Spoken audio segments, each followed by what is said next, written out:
Negeri Kedah melancarkan tabung dana COVID-19 bagi membantu golongan yang memerlukan. Jom menyumbang secara atas talian melalui laman sesawang asnafcare.com.my.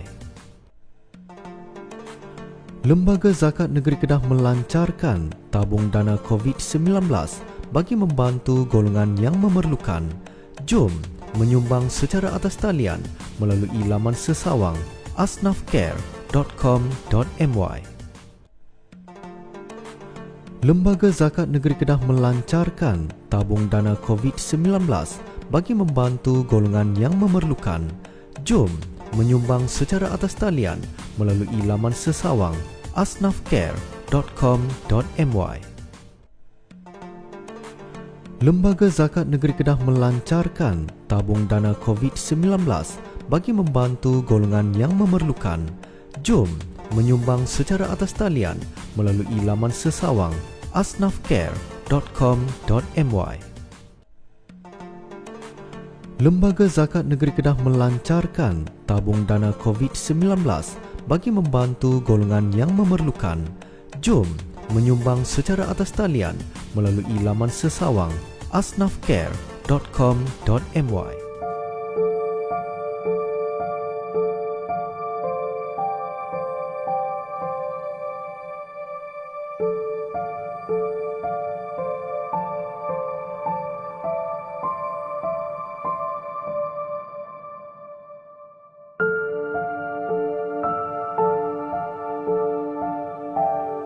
Assalamualaikum warahmatullahi wabarakatuh.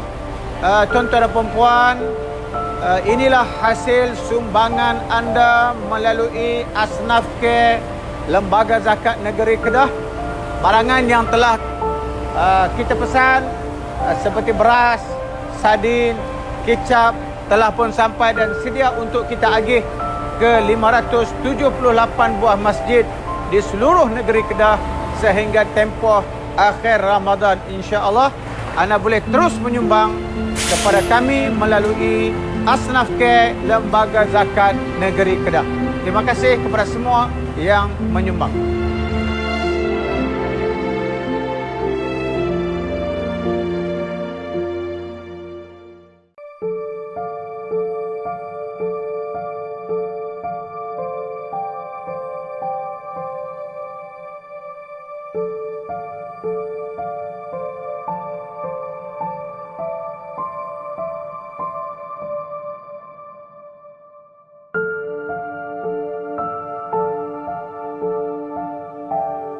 Assalamualaikum warahmatullahi wabarakatuh.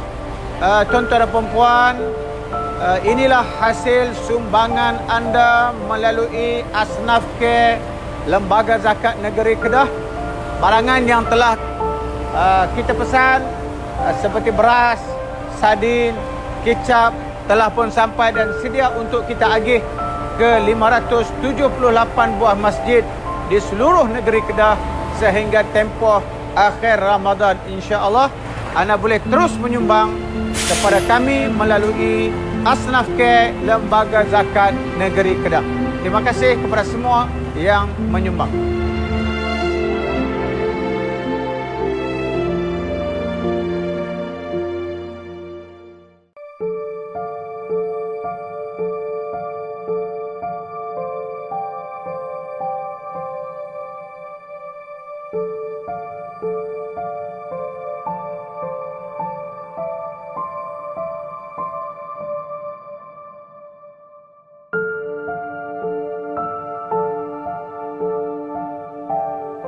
Assalamualaikum warahmatullahi wabarakatuh.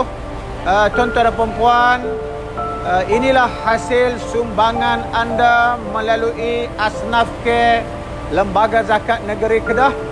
Barangan yang telah kita pesan seperti beras, sardin, kicap telah pun sampai dan sedia untuk kita agih ke 578 buah masjid di seluruh negeri Kedah sehingga tempoh akhir Ramadan. InsyaAllah anda boleh terus menyumbang kepada kami melalui Asnafcare Lembaga Zakat Negeri Kedah.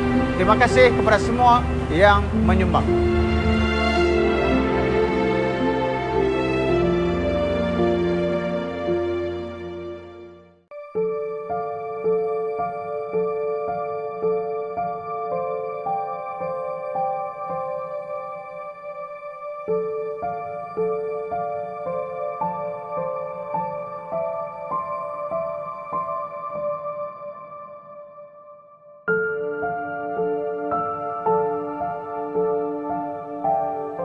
Assalamualaikum warahmatullahi wabarakatuh. Tuan-tuan dan puan-puan, inilah hasil sumbangan anda melalui Asnaf Care Lembaga Zakat Negeri Kedah.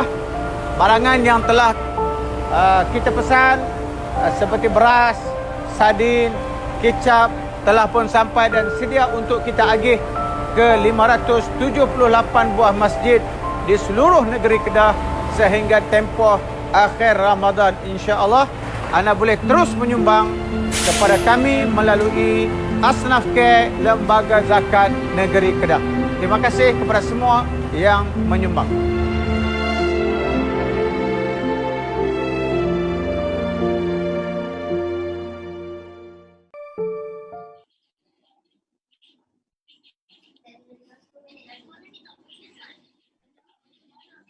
Assalamualaikum warahmatullahi wabarakatuh.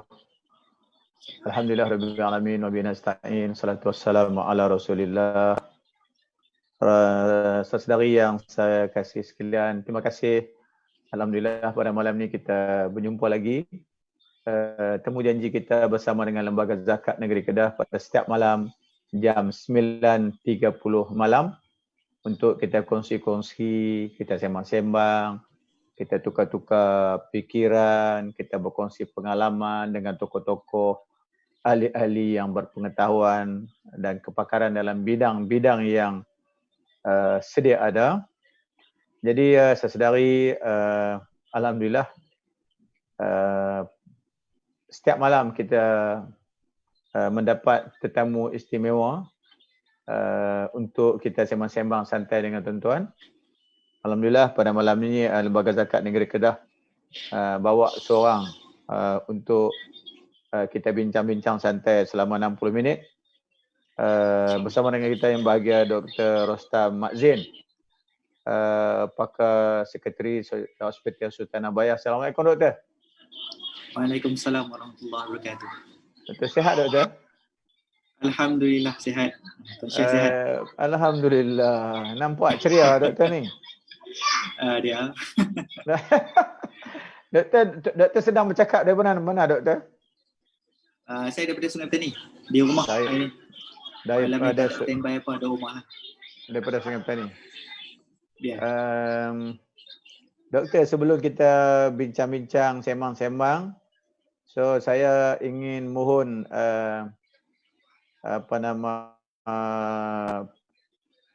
kawan-kawan kita yang ikuti kita malam ni, sembang-sembang kita malam ni doktor, supaya mereka memberi maklum balas kepada suara kita ni. Adakah mereka boleh dengari dengan jelas dan di mana mereka berada. Terima kasih Tuan Haji Roslan tiap-tiap malam bagi pandangan dan support kita. Boleh. Terima kasih Cik Muhammad Hizil. Terima kasih rakan-rakan.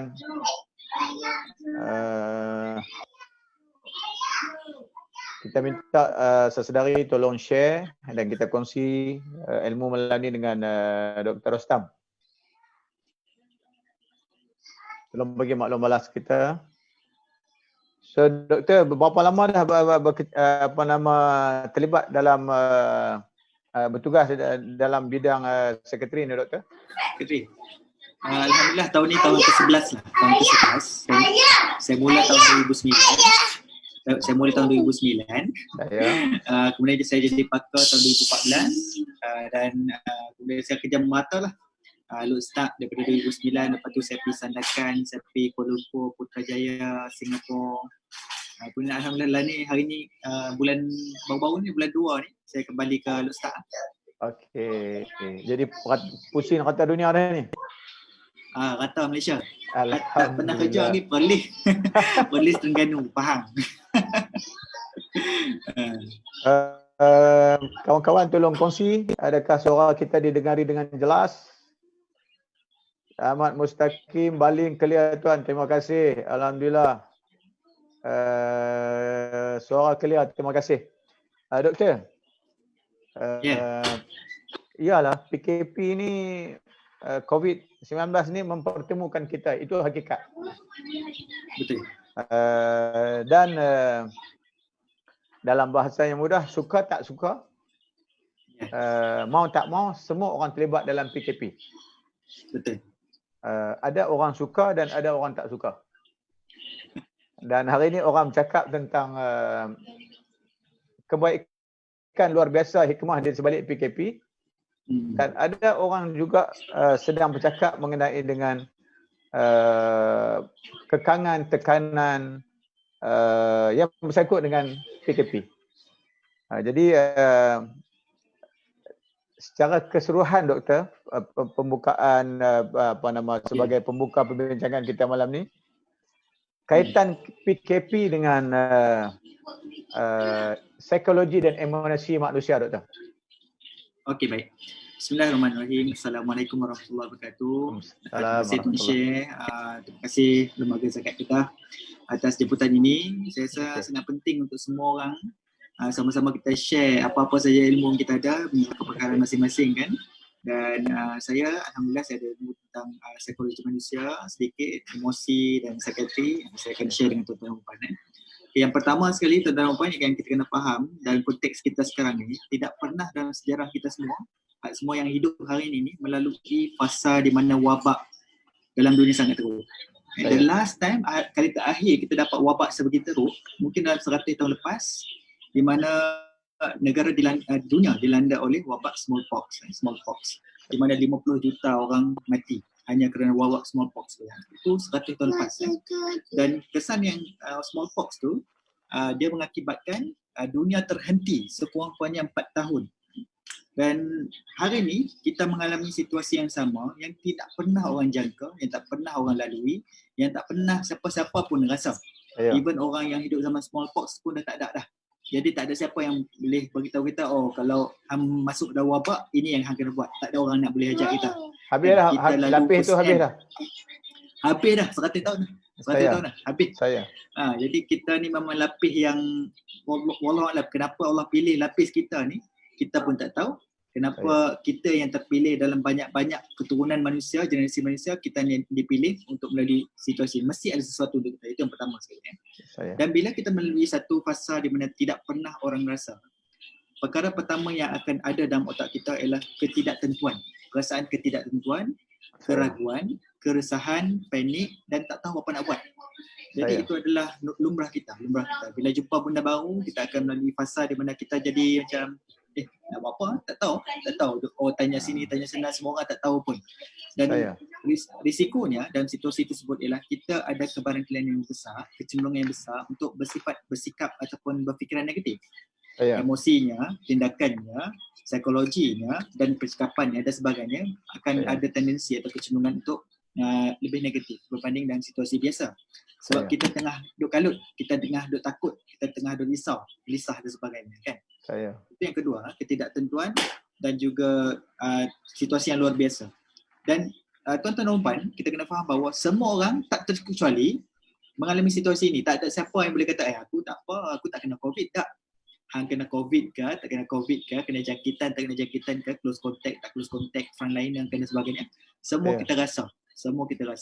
Dan inilah kali pertama dalam sejarah kita. Dulu duk dengar hadis je pasal hadis Nabi tentang kusta kan. Taun tentang taun. Lah ni kita bertemu balik apakah kepentingan hadis Nabi SAW lebih 1400 tahun lepas. Lah ni kita tahu apa fungsi hadis tu. Dan kita tahu bagaimana first hand dengan mata kepala kita sendiri kita nampak betapa pentingnya hadis yang simple je hadis tu. Tetapi orang satu dunia guna hadis tu untuk menghadapi situasi ini. Kan? Jadi konteks emosi psikologi kita tu bukan satu perkara yang mudah. Kerana dalam konteks ini Tuan Syekh, salah satu perkara pokok yang berlaku kepada semua orang ialah kita kehilangan sesuatu. Ada orang hilang kerja, ada orang hilang pendapatan, ada orang hilang peluang, ada orang hilang masa, ada orang hilang kebebasan, ada orang hilang, macam-macam hilang yang kita ada. Jadi kehilangan, ketidaktentuan dan perkara baru yang kita alami ini mengakibatkan pelbagai implikasi ataupun impak kepada masalah psikologi dan emosi kita. So tak heranlah ikut study yang baru ni kan, the first negara yang melalui fasa ini ialah China. Mereka buat kajian, didapati bahawa 50%, lebih 50% daripada orang di Wuhan, orang yang di kawasan wabak, mengalami isu kesihatan mental. Bukan sakit mental. Jangan faham tak? Tak semua orang sakit mental. Isu kesihatan mental. Maksudnya setiap orang akan terganggu walaupun sedikit. 50% doktor. Lebih 50%. Ya. Saya. Benda ni macam doktor sebut tadi, tekanan benda yang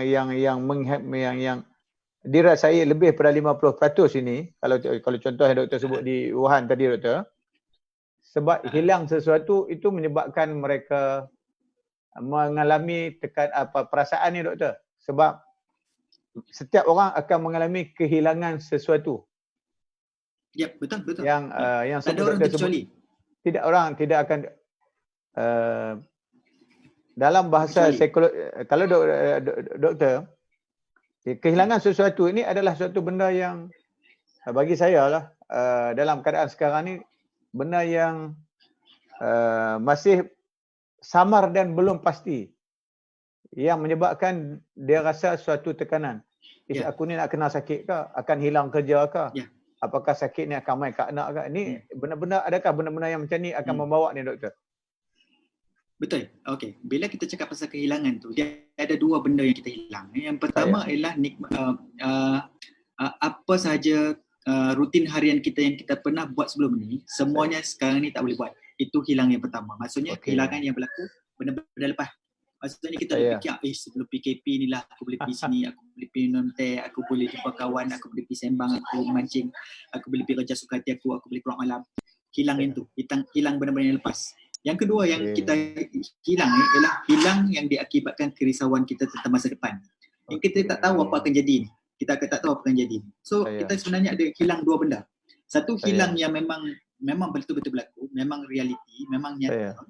Satu adalah hilang yang kita agak akan berlaku. Contoh macam saya boleh bagi, contoh anak-anak kita lah. Sebelum pengumuman kemarin yang kata UPSR semua batal. Budak-budak nak exam dah risau dah, macam mana ni sekolah lama tak buka. Betul. Ni kan nak mengaji macam mana, nak exam macam mana. Silap ni memang ke laut ni, exam semua kan result semua tak elok. Itu kehilangan ni kita rasa akan berlaku. Dan hilang lain, contohnya macam orang-orang yang tak ada duit, orang yang tak hilang kerja dan sebagainya. Dia risau tentang ketidaktentuan yang akan berlaku pada masa depan. Dan risauan ini dia ada diri, tetapi dia akan dizahirkan kepada sesiapa yang dekat. Maksudnya dia orang dalam rumah tu, yang adik-beradik kita, isteri kita, anak kita dan sebagainya. Mereka akan jadi orang yang melihat hasil ketakutan, kerisauan, kegelisahan yang ada dalam otak kita tu. So instead of kita saja yang jadi masalah, dia akan terbawa-bawa kepada orang yang kita sayang. Itu yang kita risau sebenarnya. Okey. Satu lagi doktor, dalam doktor sebut tadi, benda yang kita ada hilang, berhenti dengan serta-merta disebabkan PKP. Yang kedua, saya ingat menambahkan tekanan perasaan ni apabila kita sedang mengandaikan benda yang masa depan yang doktor sebut tadi. Kalau doktor setuju dengan saya, PKP ni tak ada siapa pun bersedia sebenarnya. Memang tak ada orang bersedia. Ketidaksediaan itu menyebabkan semua orang berlaku tekanan. Apa komen doktor? Okey, baik. Okey. Dalam konteks itu Tuan Syed, kita kata ni adalah kita tidak bersedia. Dalam situasi ini, kita kena terima hakikat bahawa tak ada orang yang bersedia pun dalam situasi ini. Tak ada orang langsung yang bersedia.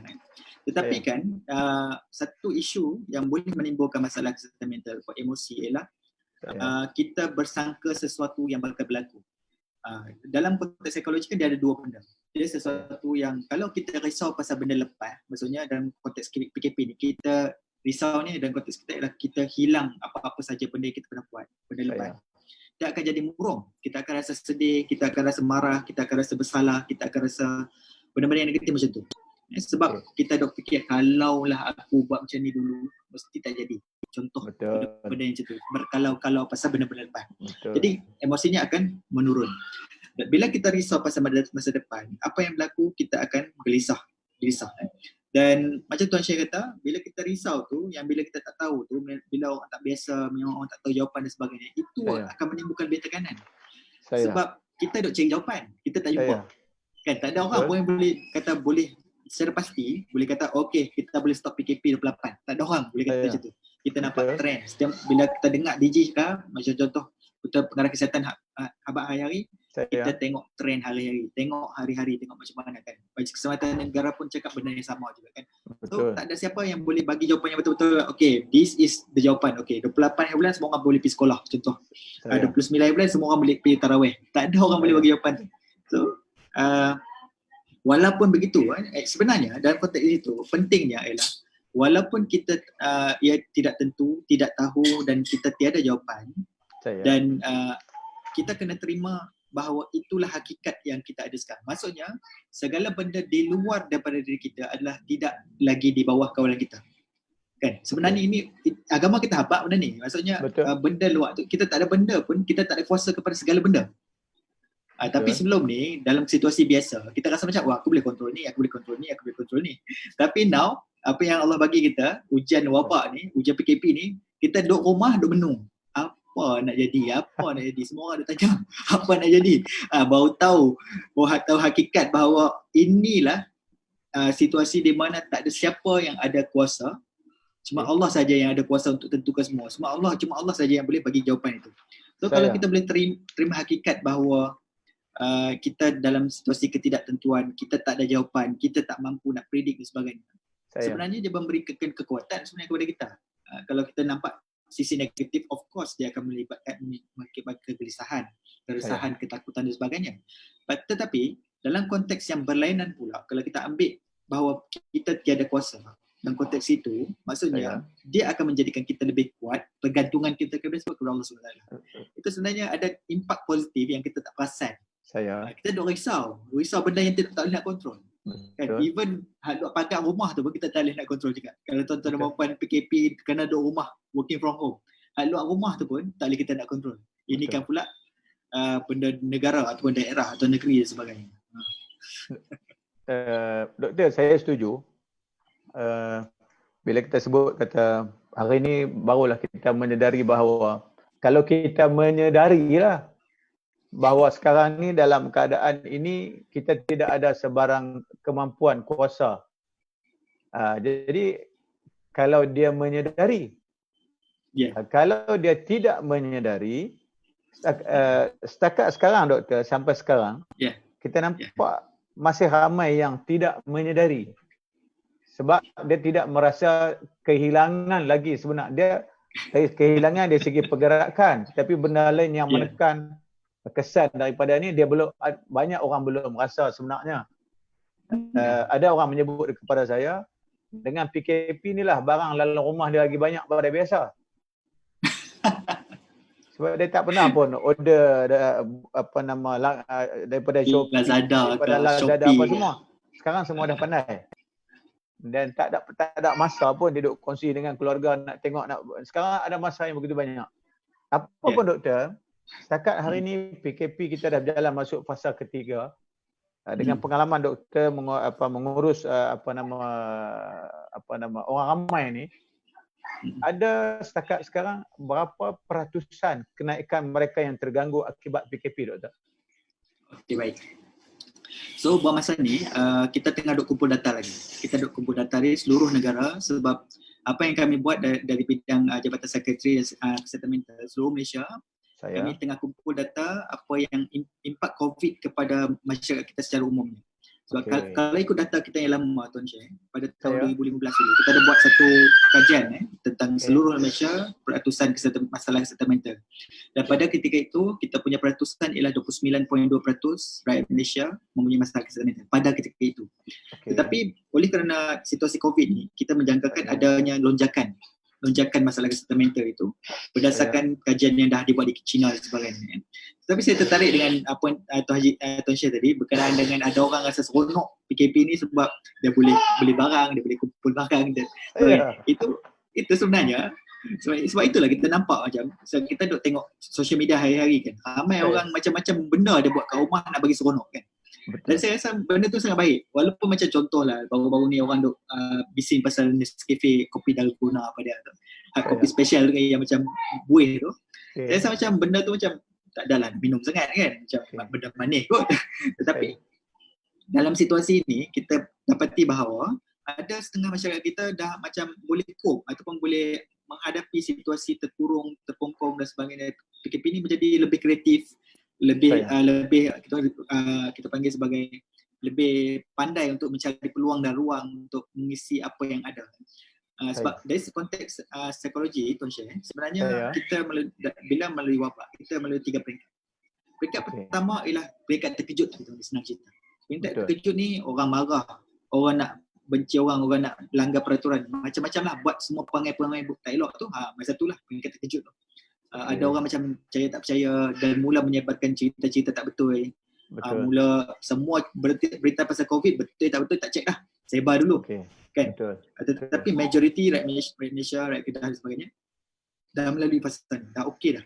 Tak ada dah terkejut. Adalah setengah orang yang masih lagi tak reti, masih lagi keluar kan. Betul.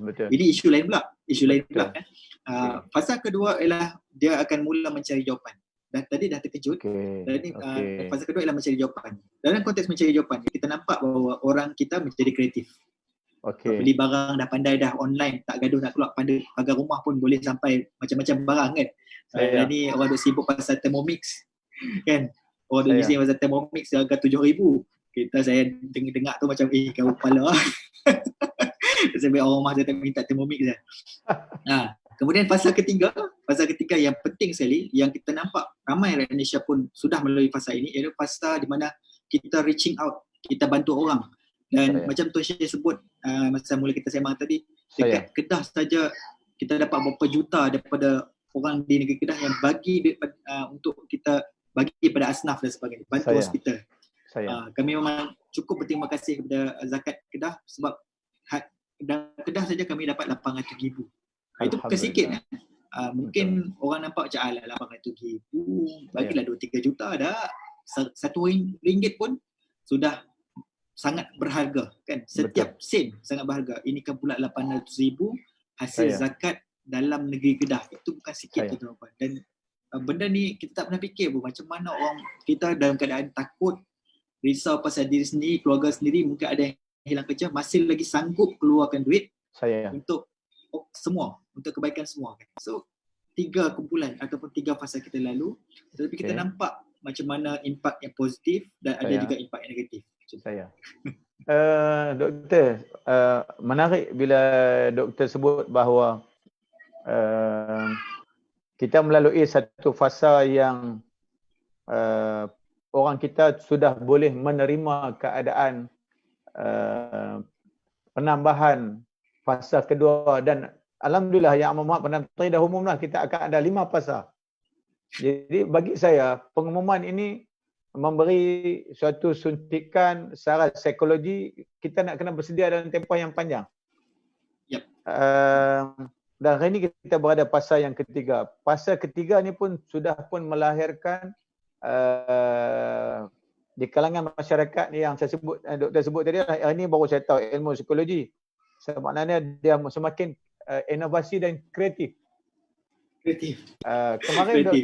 Kemarin doktor saya singgah di satu kedai. Saya ke Sik kemarin menyampaikan bantuan rumah yang kena disambak petir minggu lepas, yang 2 orang meninggal tu. Jadi kemarin lembaga zakat turun bagi sumbangan. Jadi kebetulan lalu balik tu saya singgah di kedai Nasri jual pokok-pokok buah-buahan ni. Jadi saya tanya dia benih sayur. So dia kata tak ada, habis dah, dia kata tinggal sikit tu saja. Saya kata pasal dia kata dia pun tak pernah laris dia punya benih-benih ni kecuali waktu COVID ni. Dia terkejut. Saya kata pasal apa? Rupanya orang kita ni kalau dikurung di rumah, dia akan kreatif, doktor. Yang tak pernah tanam sayur, yang tak pernah rabat dinding pun rabat dinding. Jadi kesemua ni saya tertarik doktor tadi, ini adalah fasa melahirkan orang yang kreatif. Tapi doktor boleh bayang tak kalau dia nak sambung fasa keempat, kelima ni agak-agak dia nak kreatif sampai peringkat mana, doktor?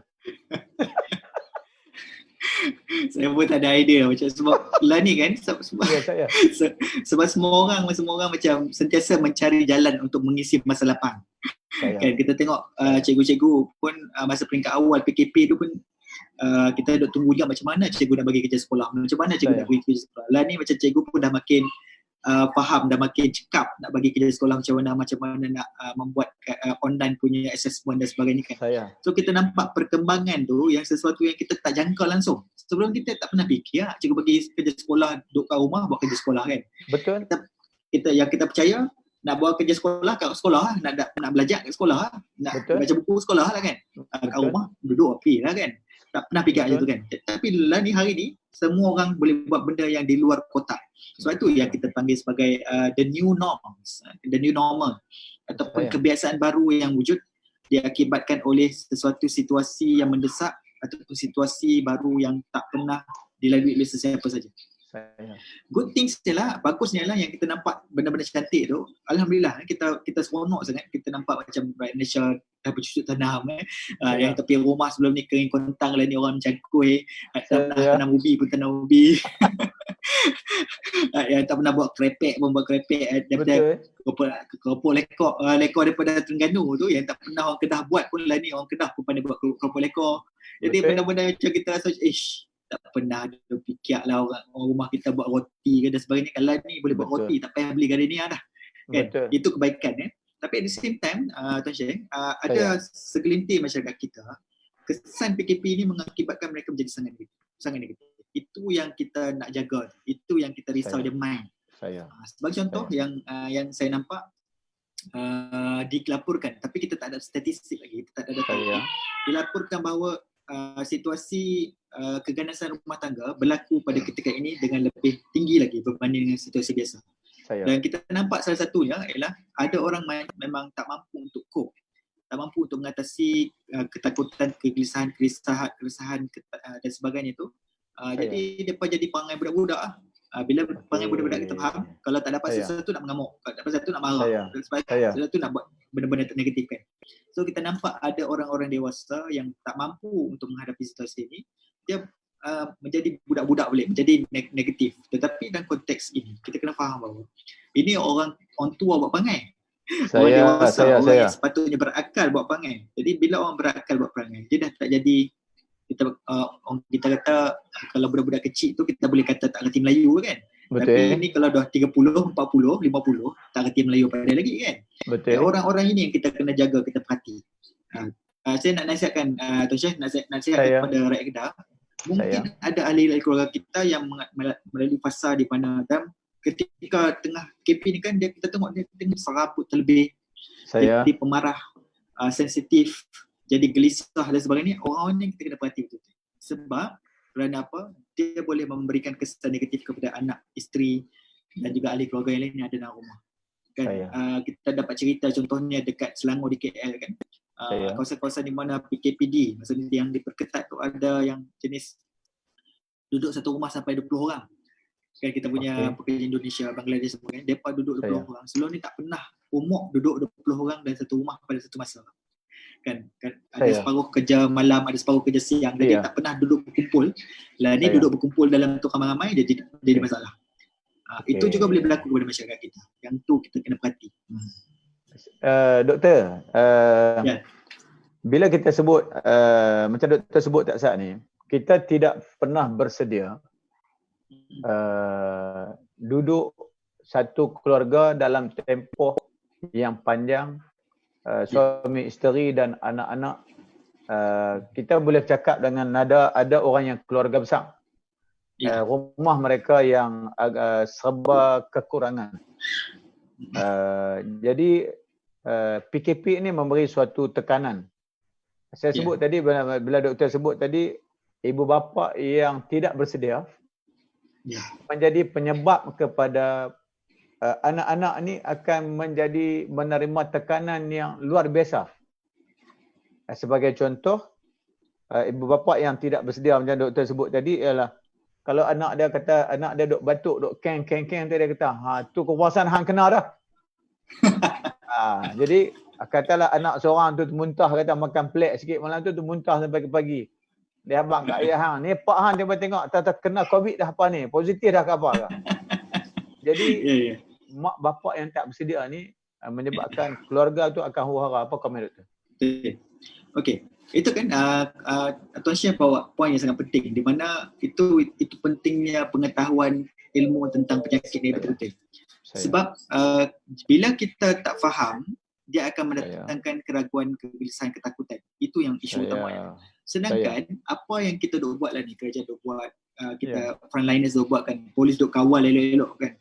Saya hari-hari pergi kerja tu memang ramai lah yang ketegak sangat nak keluar juga kan. Polis tu kadang-kadang muka merah padam duk marah orang. Saya. So, hang U-turn kan. Sampai kita nak senyum pun takut kan tengok muka merah padam kan. Tapi ada orang duk ketegak dia tak faham lah tu. Isunya adalah tak faham. Okay. So pentingnya ilmu tu contohnya. So kita ni macam contoh macam kerajaan lah ni kan. Kita dah buka TV tu maklumat tentang COVID tu boleh dikatakan 24 jam kot. 24 jam. Betul. Dan diperdendangkan. Diperdendangkan.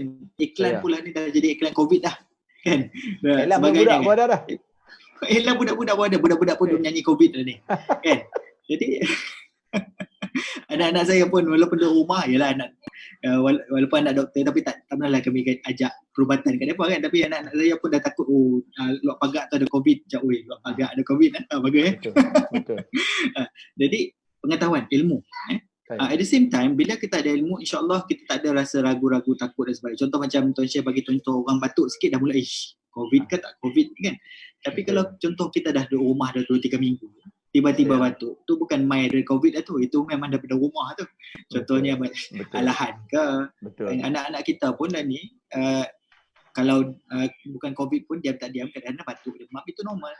Betul. Kalau kita ragu-ragu pergi klinik kan. InsyaAllah klinik kita lah ni kan mungkin ada keberkatan wabak ni, orang sakit pun kurang. Orang sakit pun kurang. Orang sakit berjangkit tu, maksudnya penyakit tu kurang. Sebab apa? Mungkin sebab kita tak keluar pergi shopping, jumpa orang sini, jumpa orang sana kan, sebagainya. Bukan, saya rasa bukan isu orang takut, tapi orang tak sakit. Kalau orang sakit confirm dia akan datang kecemasan juga kan, datang hospital kan. Tapi lah ni macam buat masa ni semua orang sihat lah, boleh kata sihat lah. Hak jaga kecil manis pun jaga makan dia elok, tak mau sakit. Darah tinggi pun jaga elok makan ubat. Jadi semua orang menjaga kesihatan dia orang supaya tak payah pergi hospital. Itu kebaikan tu yang kita tak nampak kan. Tapi doktor kena ingat, lepas tamat PKP ni saya bimbang hak kecil manis bertambah, berat badan bertambah. Itu pening. Kita pun salah satu nasihat yang kami biasa bagi dekat pesakit kita, exercise kan jaga, makan kena jaga kan. Tadi COVID ni exercise pun tak boleh kan, nak keluar rumah tak boleh. Tapi sebenarnya ada cara lain. Ramai kita baru-baru ni ada berita yang kita punya marathoner kan, orang lari marathon tu, dia lari dalam rumah 100 km lebih dalam rumah. Kan rumah dia bukan banglo pun, rumah kecil lah. Tapi dia boleh buat tu, dia boleh lari keliling rumah dalam rumah saja 100 km lebih. Bayangkan. Dalam masa berapa jam, banyak jam lah. Dia kumpul 100 km lebih, dia lari dalam rumah. Yang ni yang tadi Datuk doktor, yang kumpulan hak inovasi ni. Yang kreatif, inovatif lah. Ya, inovatif kan? Ya. Doktor, itu yang kita bincang ni adalah kaitan kita minta ramai rakan-rakan kita peka dengan COVID, dikaitkan dengan benda-benda yang boleh membawa kepada tekanan emosi dan sebagainya, doktor, yang kita bincang tak sah. Poin yang besar yang saya ambil tadi adalah dengan doktor sebut ialah kita tidak mempunyai ilmu. So bila kita tidak mempunyai ilmu, kita tidak ada pengalaman, kita tidak ada ilmu tentang tajuk COVID, PKP, so kita mengisi pengurusan harian kita sebagai ayah dan mak ni dengan benda-benda yang persepsi dan ada ayat. Sebab kita tak ada ilmu. Dan maklumat-maklumat yang kita dapat yang menyebabkan berlakunya timbulnya kegelisahan ni disebabkan semua orang pakai terima maklumat daripada benda ni. Tapi dia tidak ada ilmu yang tepat. Jadi saya yakin doktor, kita harap dengan pertambahan masa ni orang semakin boleh menerima hakikat berdasarkan pengalaman. Jadi ilmu ni dia akan main, dia dengar, oh rupanya adalah 2 minggu duduk macam ni, oh ini rupanya mengurus.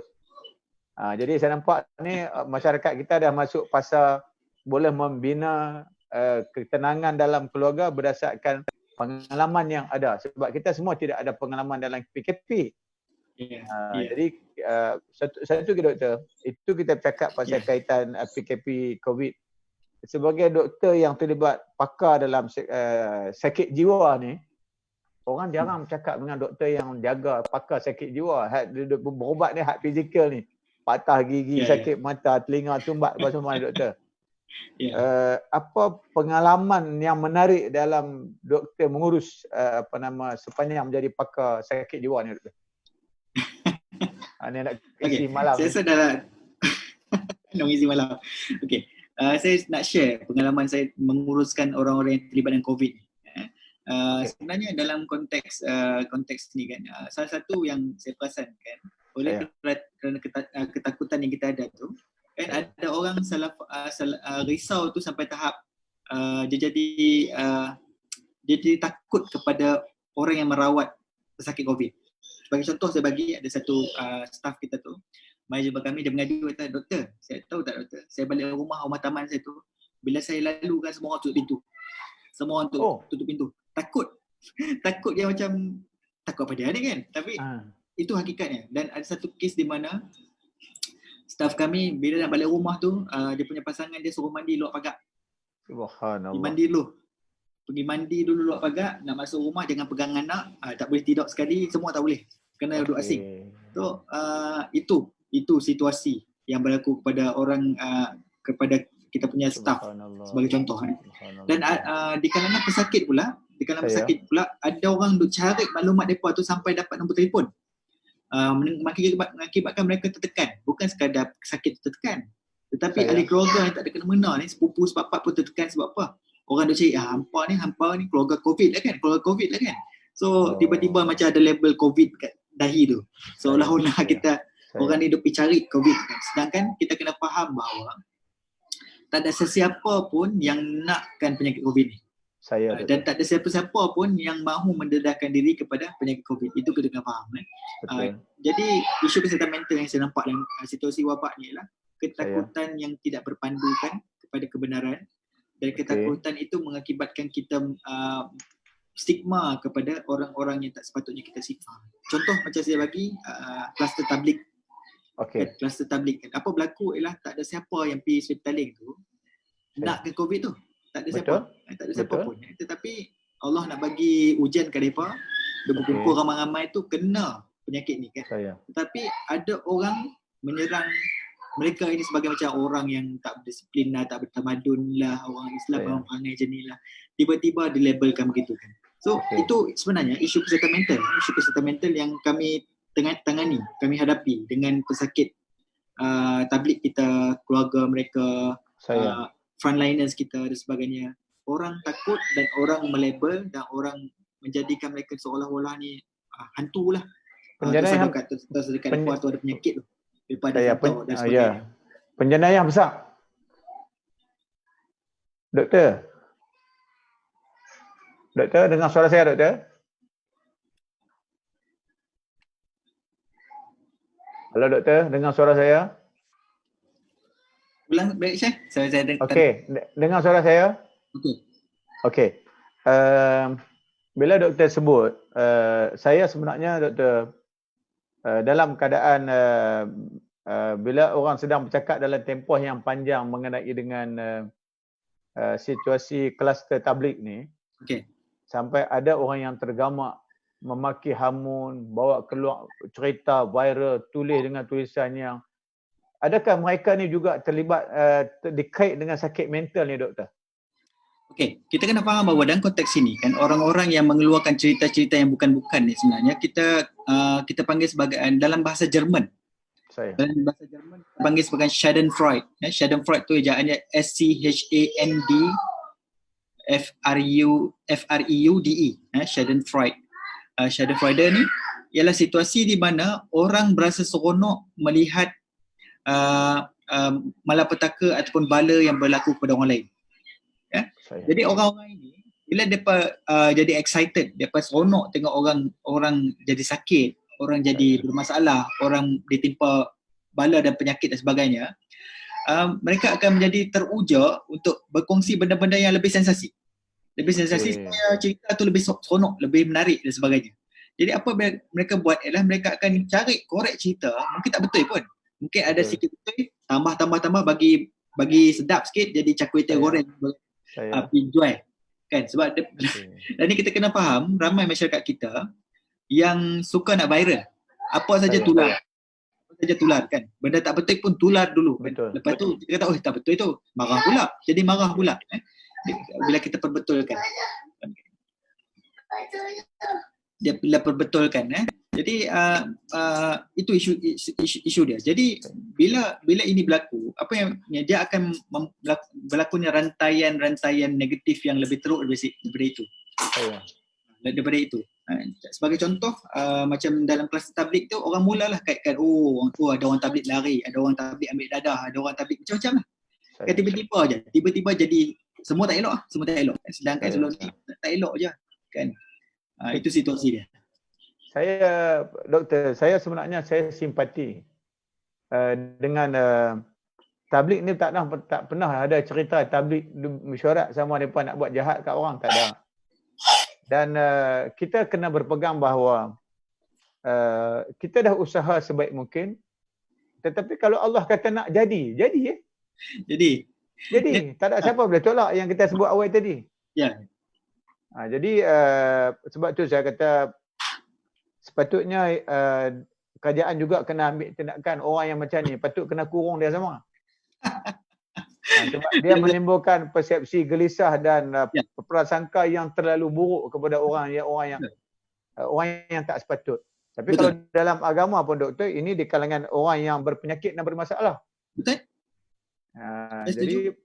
Jadi bagi saya, kita tidak boleh memberikan ruang yang begitu banyak kepada orang yang boleh. Ini juga di antara benda yang menimbulkan keresahan dan kegelisahan. Dan kadang-kadang boleh membawa kalau lah ni dia jadi satu kesalahan bila kita bercakap dalam bentuk sentimen. Boleh menimbulkan satu sentimen dan cabar-mencabar. Bagi saya tidak boleh menerima hakikat bahawa kalau Allah sebut nak jadilah. Hanya kita duk mengaji bila kun fayakun. Lah.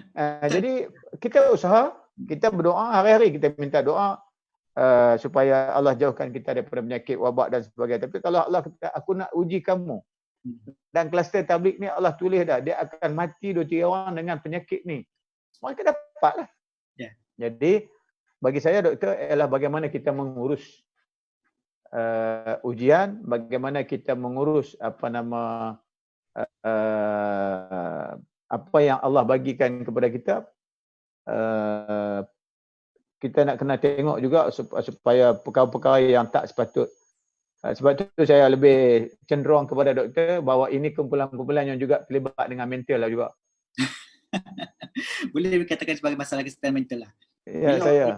Orang yang terlampau negatif, orang yang sentiasa bercakap benda-benda negatif, orang yang sentiasa menyebarkan perkara negatif, ialah orang-orang yang ada masalah kesihatan mental. Itu memang saya rasa satu situasi di mana kita tak boleh nak kata apa lah. Dia bukan penyakit, tetapi masalah kesihatan mental di mana orang ni memang pemikiran dia kita tak tahu pasal apa. Dia sentiasa nak cari benda yang tak elok je. Benda yang tak elok. Yang tak elok tu yang seronok bagi dia kan. Jadi dan bila nampak orang lain cantik, nampak orang lain elok, dia akan cari kelemahan supaya nak tunjuk juga orang yang elok dan cantik tu jadi tak elok. Itu kejadian. Dan ini memang isu psikologi. Ini ialah isu yang memang penyakit personality, penyakit tabiat orang, penyakit trait dan sebagainya kan. Masalah kesihatan mental juga. Okey, doktor. Dalam keadaan COVID ni semua orang bercakap tentang macam tadilah kehilangan sesuatu. Dan orang berniaga dia bercakap tentang dia akan hilang peluang untuk dia berniaga, lepas ni dia akan jatuh. Semua orang bercakap tentang jatuh. Benar ni perkara yang pakar-pakar ekonomi pun meramalkan, tak tahu apa nak jadi. Jadi kesemua ni timbul andaian kerisauan yang agak luar biasa. Dan kita, kalau doktor setuju, faktor ekonomi ni juga dikait dengan keganasan rumah tangga. Jadi sebagai pakar jiwa ni doktor, so sejauh mana kaitan ekonomi dengan keganasan rumah tangga ni? Okey. Baik, isu yang timbul di situ ialah oleh kerana orang menjangkakan orang menjangkakan bahawa impak daripada wabak ini ialah ekonomi kita akan jatuh, ekonomi kita akan teruk dan semua orang akan terasa ataupun terkesan secara ekonomi diakibatkan oleh wabak ini. Dia menimbulkan ketakutan, kita tahu. Dia menimbulkan ketakutan dan kita tahu bahawa ada orang memang dah kena dah terasa dah lah ni kan. Betul. Bila tak boleh berniaga, tak boleh keluar cari duit dan sebagainya, memang dah ada dah. Dan bila ekonomi kita tertekan dan kita duduk rumah pula tak tahu nak buat apa, pandang dinding, pandang isteri, pandang anak, kita risau. Kita risau tentang dia orang, kita risau tentang apa nak cari, nak beli dengan apa ni, nak makan apa ni, beras nak habis, minyak nak habis, garam nak habis, gula nak habis. Ya, sebenarnya yang menyebabkan kita orang-orang yang menjadi ganas bukan isu kerana isteri atau anak-anak itu tak elok, tetapi kerana mereka tak mampu mengurus emosi sendiri. Mereka tak mampu mengurus psikologi ketakutan mereka sendiri kan. Dan bila mereka tak mampu mengurus emosi mereka sendiri, benda-benda kecil akan jadi besar. Benda-benda kecil akan jadi besar. Contoh macam isteri mai keluar daripada bilik tak apa nak manis lagi tu kan. Macam biasalah orang rumah kan, kadang-kadang manis, kadang-kadang tak manis kan, kadang-kadang kan macam-macam kan. Manusia. Tetapi dalam konteks lain ni dia duduk tertekan, dia risau pasal duit ni, macam mana aku nak isi duit, ekonomi aku macam mana, niaga aku macam mana. Dia tengok isteri dia masam, dia kata hang ni nak masam kat aku kan, nak masam kat aku kan.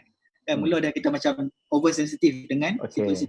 Isunya ialah bukan isteri tadi, isu ni ialah kita ni, emosi kita yang tak diurus dengan baik, kita yang tak jaga diri kita dan pemikiran kita dan sebagainya. Dan apa yang berlaku bila situasi itu berlaku, bila kita dalam ni duk jadi tsunami dah ni, marah dan sebagainya, dia nak kena keluar.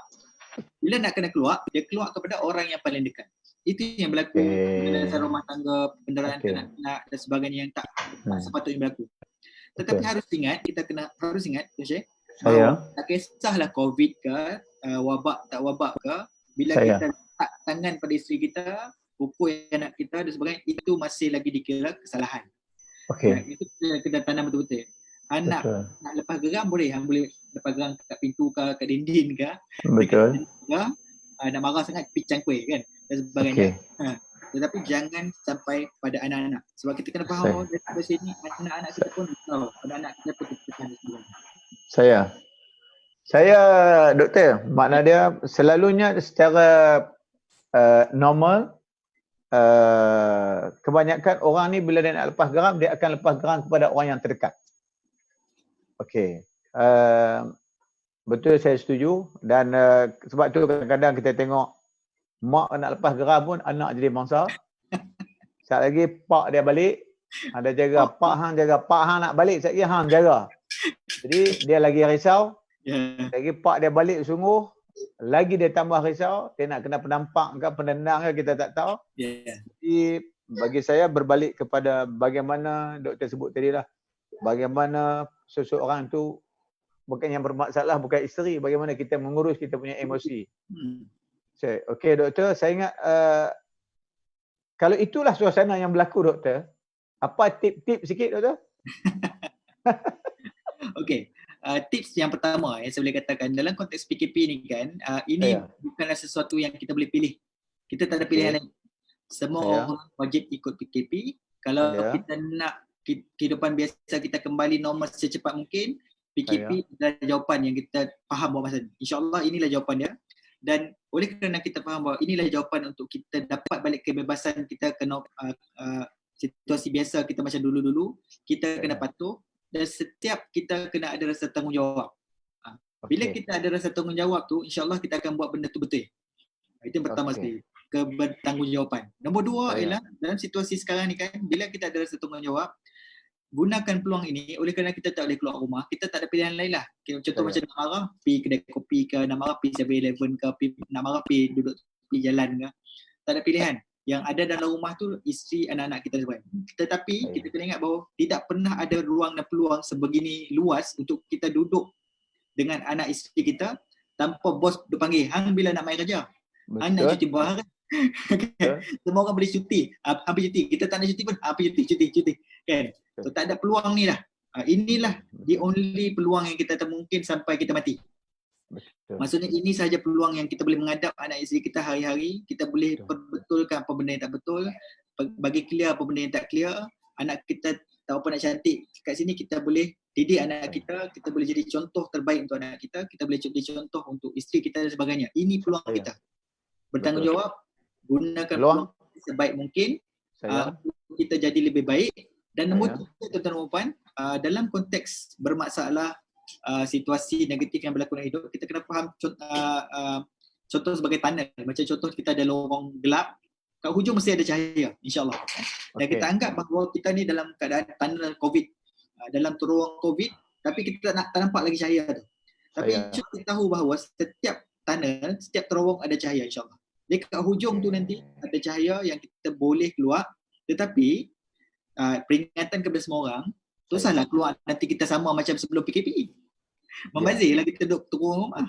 Sepatutnya yang kita kena buatlah ni ialah dalam tempoh yang panjang ni kita buat tabiat baru yang lebih baik. Bila kita habis PKP ni, semua orang jadi lebih baik. Lebih elok perangai dia, lebih teratur, lebih berdisiplin, lebih elok lah.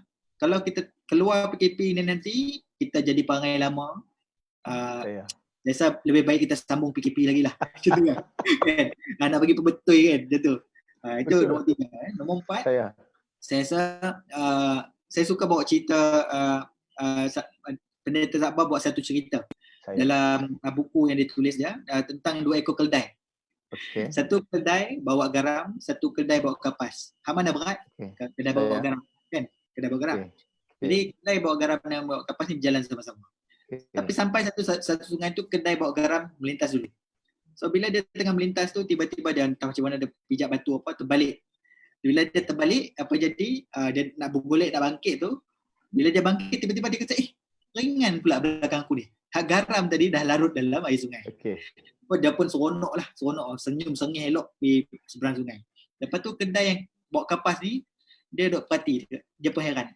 Tadi hang ni muka dia berkerut 24 jam. Lah ni hang sengih siapa?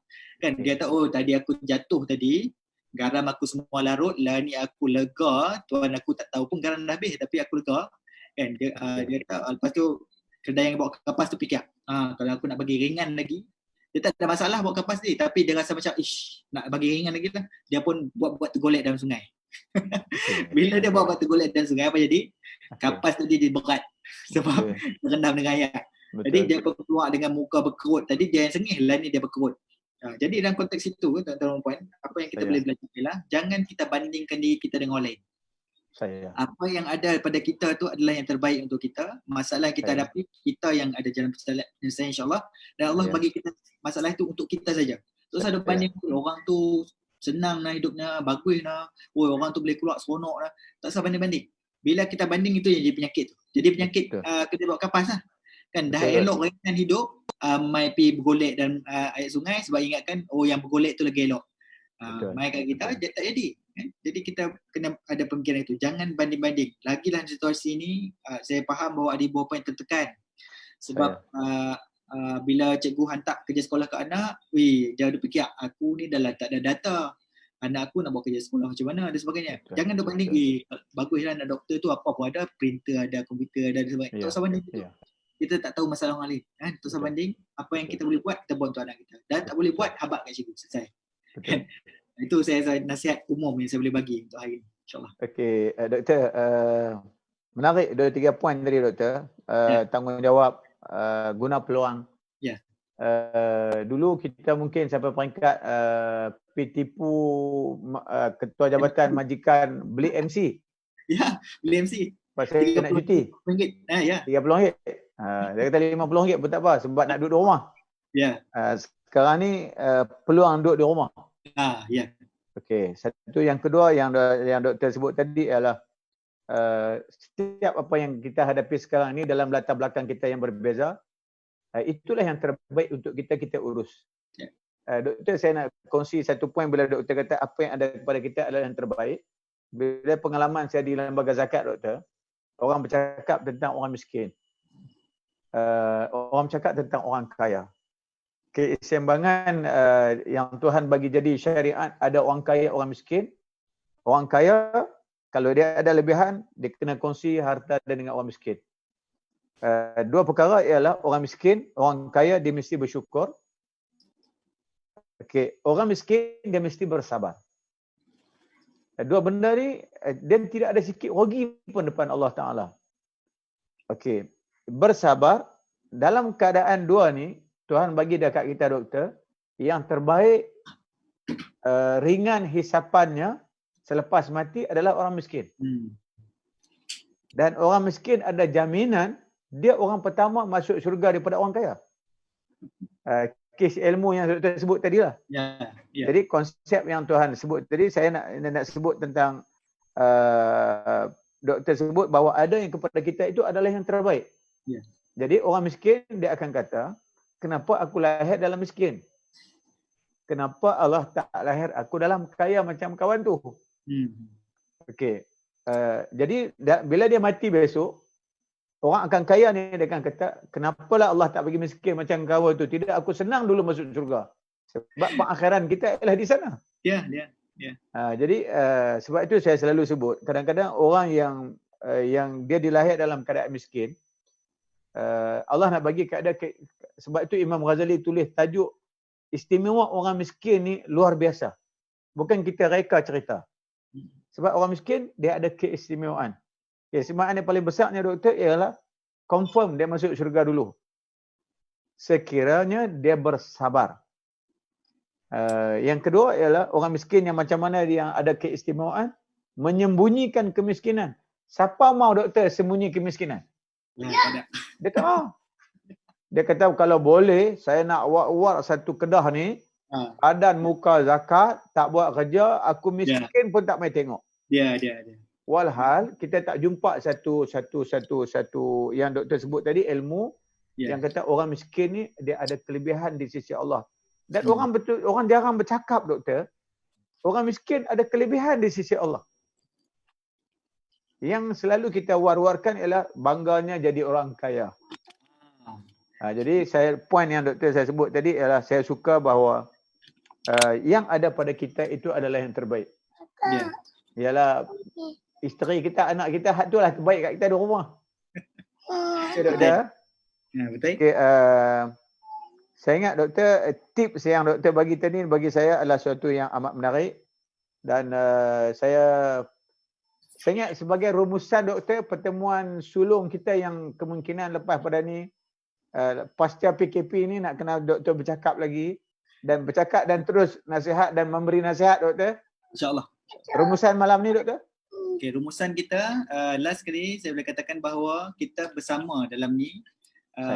Tak kisahlah latar belakang kita apa, miskin, kaya, duduk di rumah ataupun macam mana pun, minta maaf ganggu sikit. Kita semua menghadapi situasi yang sama. Dan bila kita menghadapi situasi yang sama, kita kena beriltizam bahawa kita akan berhadapan dan kita akan berjuang dan kita akan berusaha secara bersama supaya semua orang dapat manfaat daripada apa yang kita lalui ini. Kan mungkin 50 tahun, 10, mungkin 5 tahun akan datang, 10 tahun akan datang, kita akan rasa macam, kita jadi pandai. Masa tu kita boleh kata pandai dah lah kan. Kita akan mula mencari kesalahan kita pada masa itu. Tetapi tuan-tuan dan puan, kita kena faham bahawa apa sahaja tindakan yang sedang kita lakukan, sedang kita punya pihak pemerintah lakukan dan sesiapa saja negeri Kedah, kebangsaan dan sebagainya, itu adalah yang terbaik yang kita faham buat masa ini. Dan semoganya kita semua boleh belajar dan kita sama-sama doa bila kita keluar daripada situasi ini nanti kita jadi lebih baik dan kita jadi kita orang Islam ni lebih penting lagi, kita orang Islam ni akan lagi kuat kita punya pegangan, kebergantungan kepada Allah SWT. Lepas ada kebergantungan dunia, Allah SWT yang paling penting. Allah SWT bagi jawapan, Allah SWT bagi segala-galanya. Itu yang penting. Itu saja. So doktor, saya ingat saya banyak poin-poin yang saya nak yang saya dapat malam ni antaranya ialah PKP ni melahirkan kita manusia yang inovasi, kreatif. Sebab tu saya kata lagi lama lagi kita kreatif. Sebab bulan ni kalau kata rumah rosak, kita tak boleh panggil tukang main. Tak main. So takkan nak biar bagi bumbung basah. So dia akan semakin kreatif. Dia. Saya tertarik tadi ialah bila 2 minggu pertama PKP, sudah ada orang tergamak menulis. Cikgu-cikgu sekolah ni tak main tanya langsung anak dia. Takkanlah cikgu tu nak telefon ke hampa seorang-seorang. Tapi bila masuk fasa kedua, ketiga, dah pakat merungut dah. Banyak sangat kerja sekolah cikgu bagi. Nampak sekarang ni, dulu orang bangga homeschool, buat rumah jadi sekolah dan sebagainya. Hari ni dah jadi praktikal. Jadi tidak kerja ni orang kaya aja boleh buat. Betul. Ya. Semua orang boleh buat dah. Ni semua orang boleh buat. Kena buat. Ya, bukan tidak ada pilihan. Puan doktor tadi, kita tidak ada pilihan. Tak ada pilihan, kena buat. Saya setuju. Jadi hari ni anak saya hari ni dapat 3 subjek homework. Ya. So dia boleh buat. Betul. Dia fikir dulu dia fikir cikgu hang ajak apa? Lah cikgu akan tanya kita balik, PKP 3 bulan, mak hang ajak apa? Kena buat Betul. Okey, doktor, saya ingat terima kasih banyak atas perkongsian dan ruang masa yang doktor bagi kepada Lembaga Zakat pada malam ni. Ya. Kami amat hargai dan saya bagi pihak rakan-rakan yang follow perbincangan kita, saya ucap terima kasih banyak-banyak Kak Doktor, di kalangan mereka yang terlibat dalam barisan hadapan, penghargaan terima kasih. Kami hanya mampu bercakap dan mampu berdoa. Tetapi doktor macam tadi juga tidak ada pilihan. Tak ada pilihan. Sebab pesakit ada di depan. Ya. Jadi apapun kita akan terus berdoa dan kita doakan semoga Allah bagi ketabahan, kekuatan kepada semua pada barisan hadapan, khususnya doktor di hospital. Kita kalau tidak di Sultanah Bayah sebagai pusat COVID. Ya. Dan doktor juga doakan kami. Kita berjuang di medan yang berbeza, tetapi matlamat kita adalah sama. Betul. Okey. Sama. Apapun doktor, terima kasih banyak. Ya, terima kasih tuan. Jumpa lagi insya-Allah. InsyaAllah. Baik, salam kat orang rumah semua. Ya, insyaAllah. Baik, terima kasih doktor. Terima kasih. Assalamualaikum. Waalaikumsalam warahmatullahi wabarakatuh.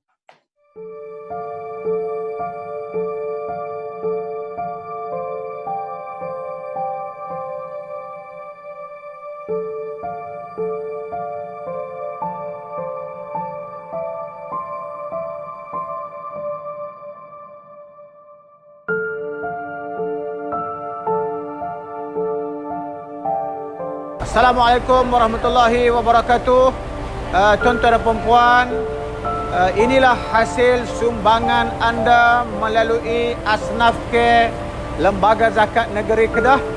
Barangan yang telah kita pesan seperti beras, sardin, kicap telah pun sampai dan sedia untuk kita agih ke 578 buah masjid di seluruh negeri Kedah sehingga tempoh akhir Ramadan. InsyaAllah anda boleh terus menyumbang kepada kami melalui Asnaf Care Lembaga Zakat Negeri Kedah. Terima kasih kepada semua yang menyumbang.